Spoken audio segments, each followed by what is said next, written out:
Okay, coppice products and byproducts. I've basically taken about half an acre of this, which is derelict hazel coppice, and I've turned it into some stuff that I'll show you. This is the product I'm most interested in. Why I'm cutting derelict hazel is for firewood.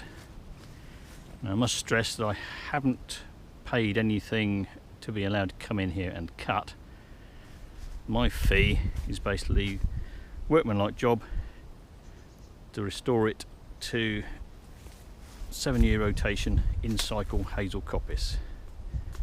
But this is derelict, and if we can take the edge of here down to that wind blow down there, that's a similar area to what I've actually cut this year, and I'll show you what I've actually got out of it. These here are sun shoots, and you can see what's happening. Basically these stalls are under a certain amount of stress. They're under a lot of competition for light, and what hazel tends to do anyway is put up these shoots. So it's basically a multiple stemmed tree in inverted commas. It doesn't tend to form maidens even if you leave it completely alone, like say an oak would, like that wind blow over there. But it'll put up these sun shoots, and especially when it's stressed, as you can see on these stalls, it puts up a lot of them. But a lot of these are actually dead. So this one's dead. These are actually all alive at the moment, and you can see it puts them out up the major stems as well. This one here, lots and lots dead. This one's dead, come back to him in a minute. This one's dead, this one's dead, dead, dead. You get the picture. They basically find themselves where they're not actually producing very much for the tree as a whole, so they die off and it tries again and again and again. While we're here, said I'd come back to this. This is what's known as Neolithic-ing. Someone's been in here, and possibly like Neolithic men of old, they've used a billhook and they've actually cut this off. It's reshot here.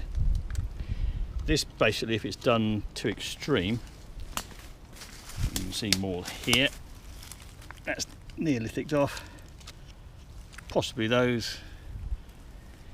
But if it's done to extreme, you basically mimic what happens when the sun shoots die off. It keeps putting up sun shoots. They keep dying off because it's under stress for light, and the stall cycles down, gets smaller. Number of stems on the stall get smaller, get fewer, and your coppice ends up with fewer stalls. You can see all the dead ones in here. So that's sun shoots, and that's my byproduct. So I cut those.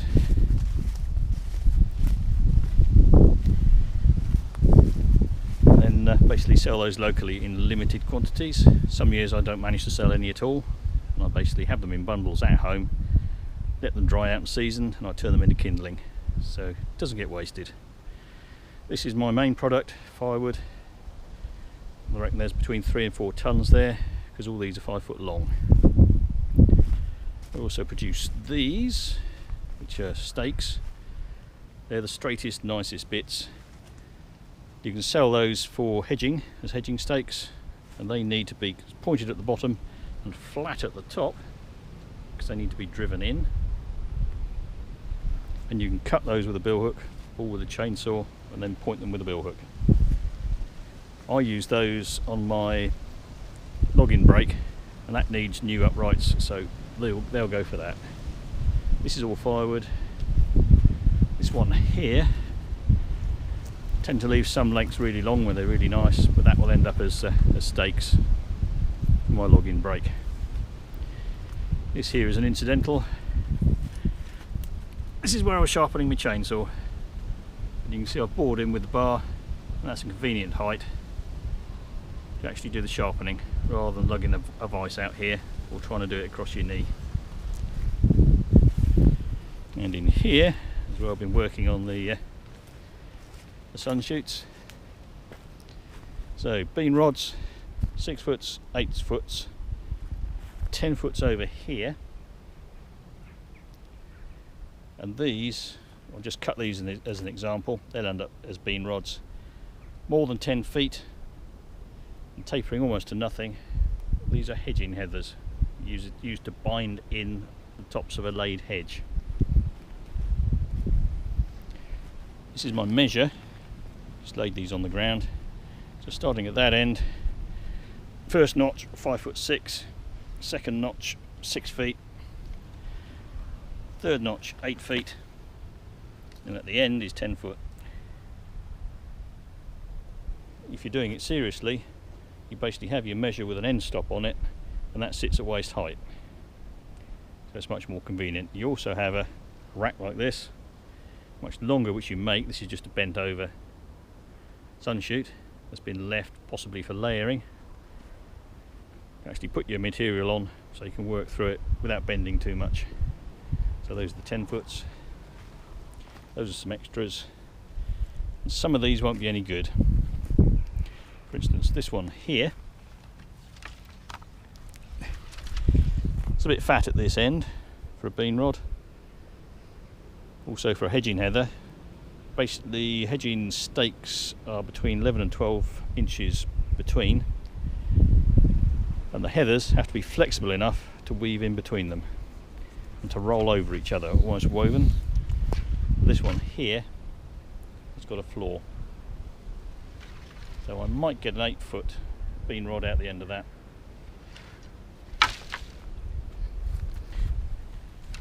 This one here I've left. This has come from halfway up a main stem, and it's got a bulb on the end. So basically, put it against here,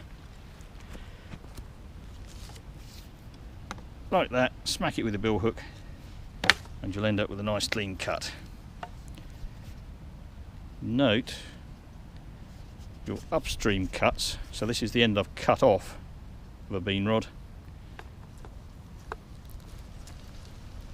This bit up here is always sound, and for some reason this bit you cut off here always delaminates like this.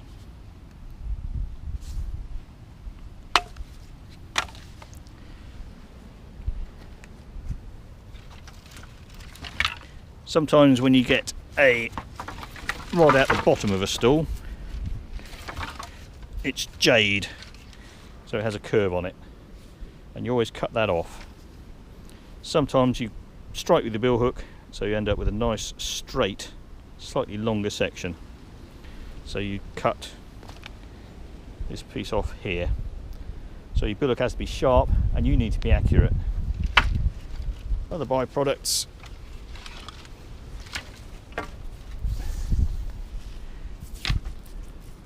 thumbsticks. If you can fit your thumb in a fork like this, and it's a nice clean length, then you can use that as a thumbstick. It's a type of walking stick. Basically you cut it so that the V-notch, I should have done one the right length, is about just above shoulder height, or at shoulder height. Sits in like that. So if you've got lower back pain, instead of using a traditional walking stick or a crutch, use one of these, and you can lean on that and it keeps your back straight. Once upon a time, when my mum, who was a nurse, was a young nurse, this is back in the middle to late 60s, you could get these on the NHS, and you would then have them cut to length so that they were the right height for you. Another one here with a flaw in it, so that one's no good. Into the dead edge with him. And broom handles. So your broom goes on the fat end, or your other tool. I tend to like a long broom handle. The ones you get in the shops are really short, and they tend to be tropical hardwood. Fit that to your broom, and it'll last you, if you keep it under cover, it'll last you 5-6 years. So stuff for free, except you got the effort of making it. And that, I think, is about it. And here's my incidentals, forky sticks for holding up the ends of pleached, layered trees. And we'll actually go and have a look at those now. So we'll do that in another clip.